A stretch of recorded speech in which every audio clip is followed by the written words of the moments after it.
There is an animal with acceleration faster than a Porsche, McLaren or Ferrari. 0 to 70 kilometers per hour in just 2 seconds. That's right, when it comes to pure acceleration from a standing start, a cheetah can embarrass top-dollar supercars. The cheetah can also do a 90-degree turn at 100 kilometers per hour. Unfortunately, as a species, this world's fastest land animal is living right on the edge of extinction. Join Kezia from Kenya, Kasila from Brazil, and Gabi from Germany as they also encounter an animal with a particularly bad reputation. They come face to face with mighty 4-meter Nile crocodiles during a cage dive. These 3 adventurers also spend time with a python, to the delight of some, but not all.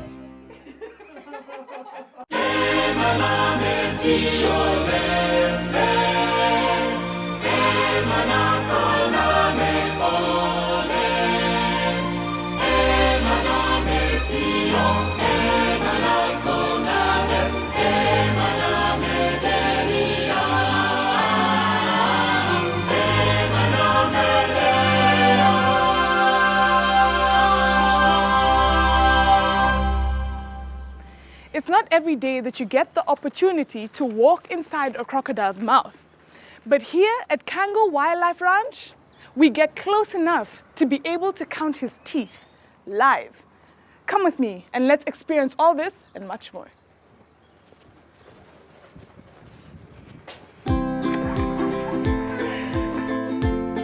In 1977, the Kango Crocodile Farm was born as South Africa's first crocodile show farm.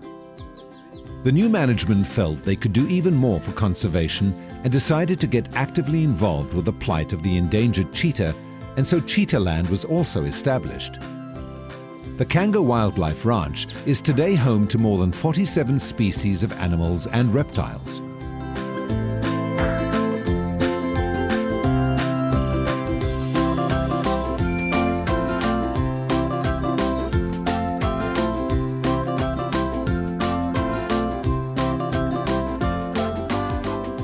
Early mornings and late afternoons, these guys are very active, playing and running. By the middle of the day, they do what cats do best, being lazy and sleepy. Yeah.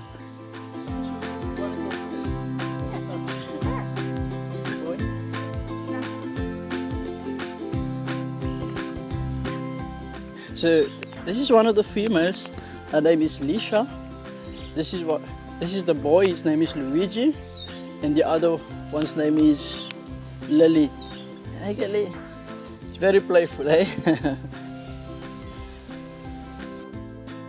The Kango Wildlife Ranch is renowned for its far-reaching efforts in the conservation of the cheetah and has bred over 200 cheetahs in captivity since 1982. The cheetahs on display at the ranch have all been hand-reared, which allows visitors, 16 years and older, to enter the cheetah enclosure for a face-to-face meeting. In this way, they are able to educate the public on a personal level about the plight of the cheetah.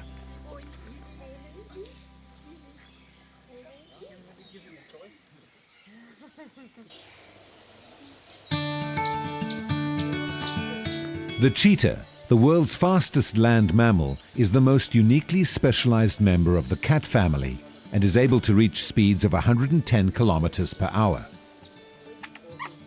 The cheetah's leaner body and longer legs distinguishes it from other cats, as the greyhound's features distinguish it from other dogs. Comparatively speaking, it is not an aggressive animal and prefers flight rather than fight. It has weaker jaws and smaller teeth, so it cannot fight larger predators when needing to protect its kills or young. Cheetahs are affectionate and nurturing mothers. They spend a long time raising their cubs and teach them all the skills they need to survive, including hunting.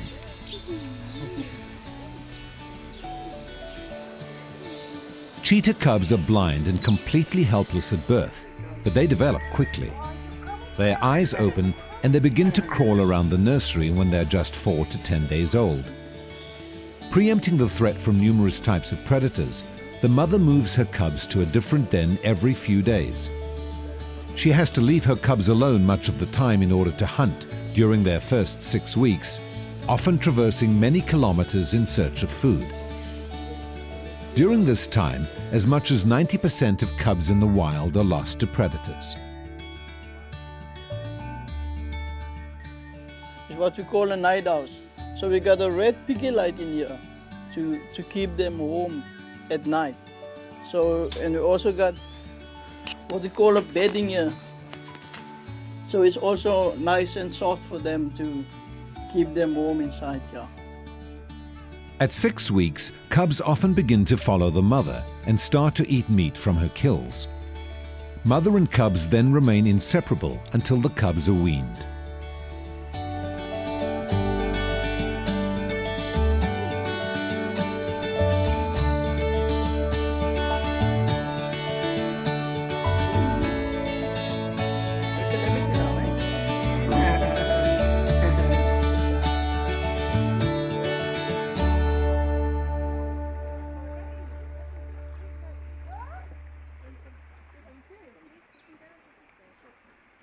Oh, it's very easy to tell them apart because I've been working with them since they were youngsters. Tell But us some different cut. Okay. Yeah. Features. Okay, the simple one. We'll see. This is Jordan. He's got the big white tip at the tail. You'll see that one.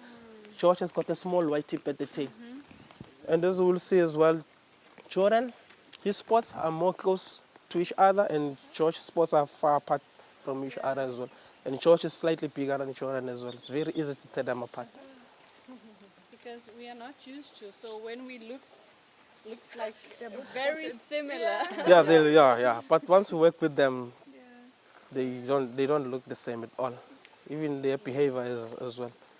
As Josh is more like short-tempered. Jordan is very good with people. Even when we walk them around, he's very good. Who's short-tempered? Josh. Yeah. At times he's like get easily irritated, but Jordan is he's chill. He's a good boy. He's my favorite. It has been estimated that in 1900, more than 100,000 cheetahs were to be found in at least 44 countries throughout Africa and Asia. Today, the species is extinct from more than 20 countries, and that only about 10,000 animals remain, found mostly in small pocketed populations. The mission of Kango Wildlife Ranch is to save animals such as the cheetah from extinction, and to educate people on the vulnerability and importance of our wildlife. One tragic fact is undeniable: extinction is forever.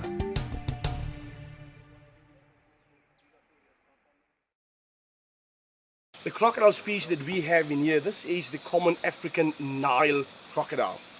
Now the Nile crocodile at one stage was found throughout the entire continent of Africa. And this is the animal with a bad reputation. You get a crocodile out in the wild, two things in your mind: run. The other one, get away. Now this is where all the fun starts. Crocodile cage diving, a world's first. The idea is, of course, to, once you're in the cage, we lower you down. The water is clear, it's clean, swimming pool conditions. The water temperature, that's what a lot of people want to know.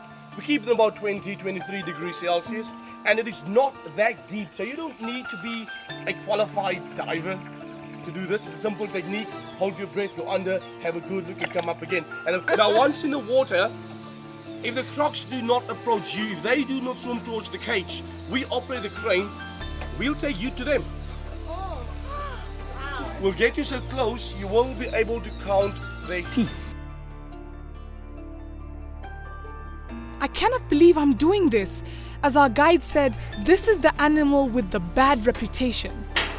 So there's 3 of them, eh? Yeah, Hannibal, Marbaker and Sue.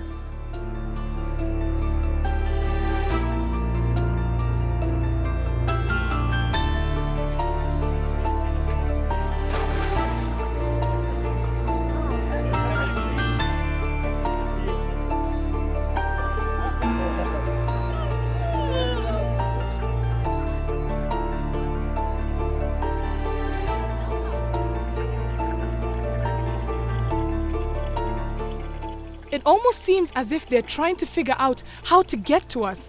I can just see it written all over their faces. How do I get in? There must be a way. I'm sure there's a way.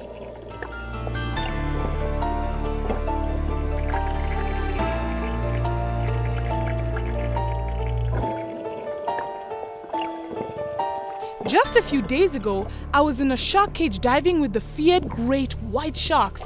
I must say, the sharks were not at all interested in eating us. They simply just swam past us, and they were eager to get a hold of the fish. These crocodiles are different. It seems clear that they want to eat us. A crocodile's jaws can apply a pressure of 2 tons per square centimeter. Just by closing its jaws, it will easily break a person's ribs and spine. Crocodiles only use 4 muscles to open their jaws and 40 muscles to close their jaws. It is so close to being the perfect predator.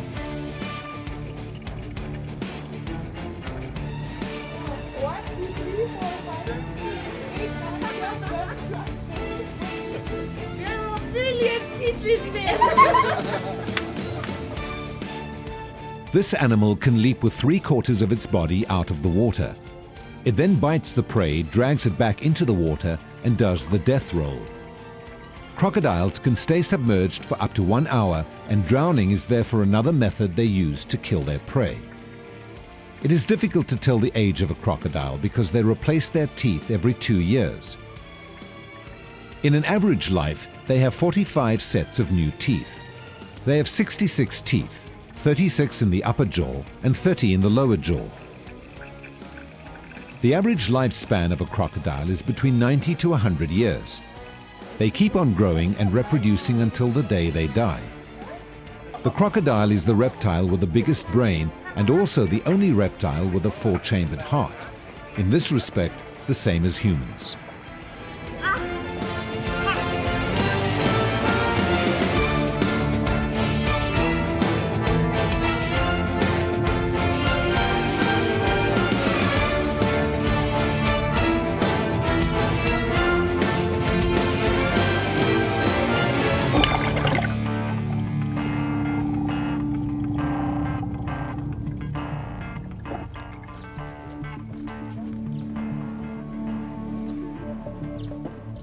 We started training recently just to do things that we need them to do here at the ranch, which is to rise on command, sink on command, and then we'll be teaching them to go forward, backwards, left, stop, right. So those will be the initial basic training, and then I'm hoping to do something a little more advanced as time goes on, just to show people that they are intelligent and they are able to learn. Certainly they are able to recognize their names.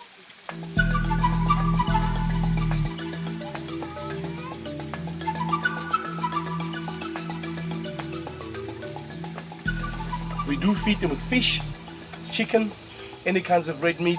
On special occasions, birthdays, anniversaries, they get difficult tourists.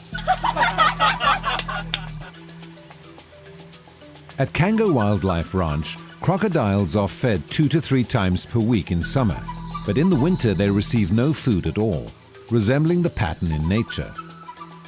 Crocodiles are reptiles and so are cold-blooded animals. Their body temperature depends on the environment, so the colder it gets, the slower the body functions. If it's too cold, they simply cannot digest their food. Crocodiles do not have a hibernation period, and therefore there is no winter sleep, but their metabolism slows down along with their heart rate. Here they don't hunt, we feed them.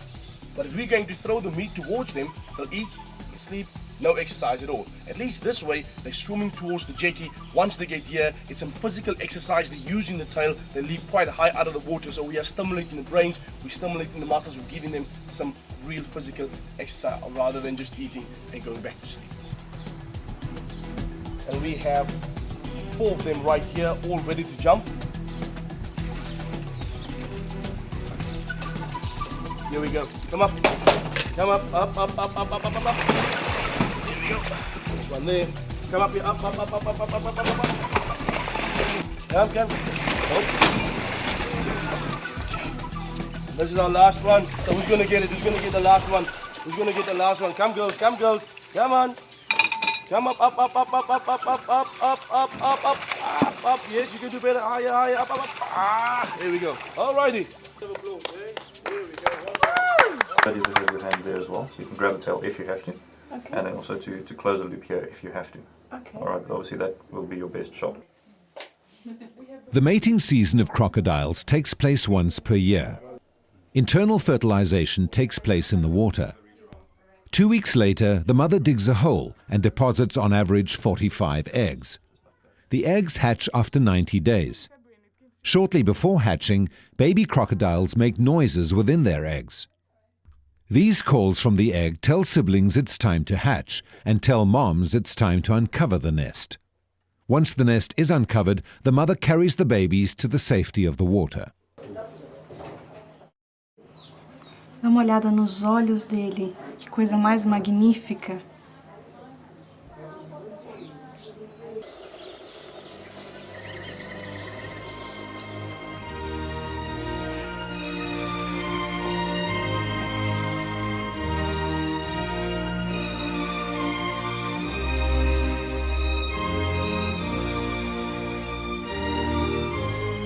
All of the tiger species left in the world are endangered. There are fewer than 3,000 Bengal tigers left. At Kango Wildlife Ranch, the Bengal tiger breeding program has been very successful. These animals serve as a flagship for their species, highlighting the importance of their dire need to be conserved.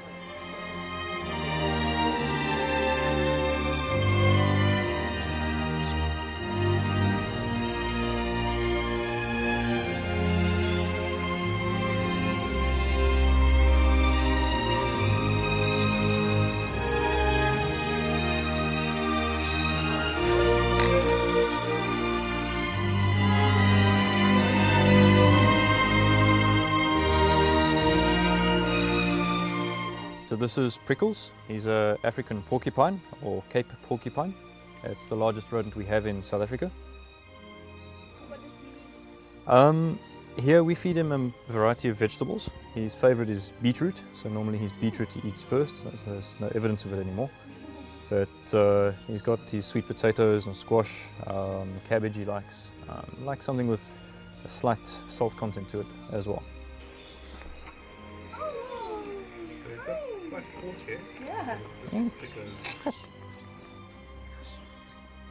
But yeah, sadly a lot of farming types see them as vermin. You know, they obviously raid crops and things like that. So whenever there's competition of food with humans, then sadly the animals usually end up worse.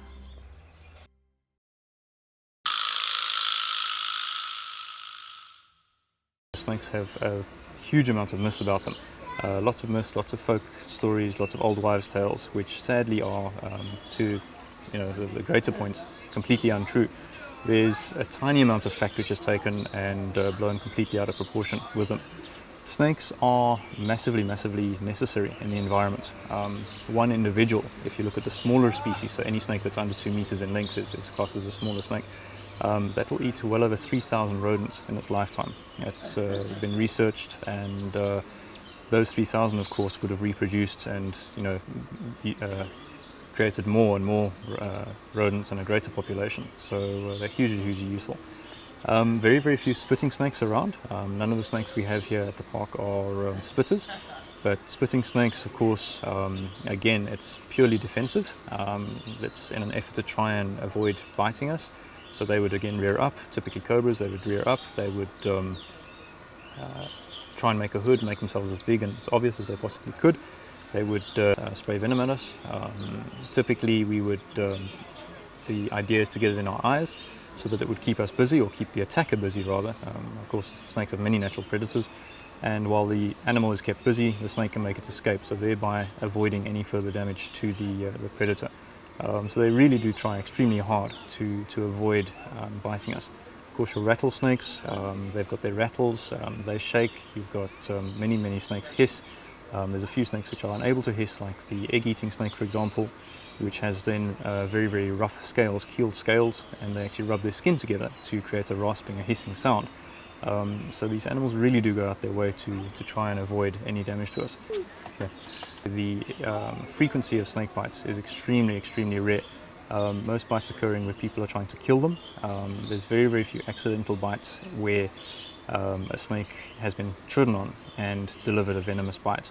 If it is a venomous snake, and of course there's a very small percentage of venomous snakes worldwide, usually the snake will bite and deliver what we call a dry bite, because they have complete control over their venom glands. So they decide how much or how little venom they inject. So again, as long as they're not provoked, then they will leave us alone. You ready? Yeah. Go. No, I'm not ready.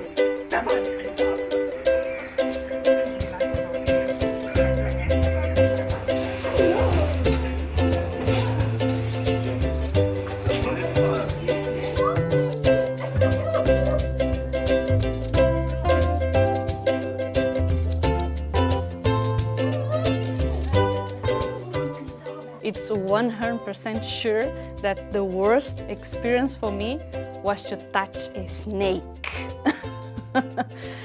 I'm actually from the north of Brazil, and in the north of Brazil, near to the Amazon, we respect the snakes. Snakes are there in their place, in their environment. We don't go there, we don't touch. It's kind of animal that you don't touch, and period.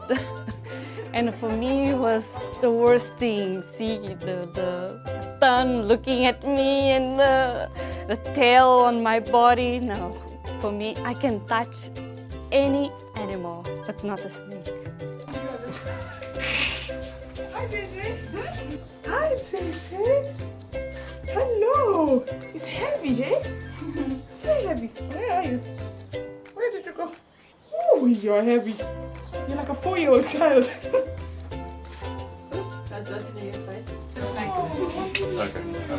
Housing. Awesome. Awesome. 25 Kilogramm Schlange. Wiegt eine ganze Menge, aber fühlt sich irre an. When God created the earth, He gave humans and animals a plant-based diet. In heaven, it'll be like that again. The lion and the lamb will lie together. Death only came after sin, and permission for eating animals after the flood, when plant food was scarce. While one can wonder why God might have created scary creatures such as crocodiles, they would lose their scary reputation if you were sure that they wouldn't eat you. And then you could focus on other characteristics like their amazing strength and power. And yet, the way they nurtured their young makes you think, doesn't it? Bem, pessoal, chegamos ao fim de mais um episódio. Eu espero que você tenha gostado. Hoje passamos por experiências fascinantes, como brincar com os filhotinhos da chita, tocar na cobra e ainda chegar pertinho do crocodilo. Eu espero que, assim como você viu quão maravilhoso são esses animais, eu espero que você também pense quão maravilhoso é o nosso Criador. Fique com Ele e a gente se vê da próxima vez.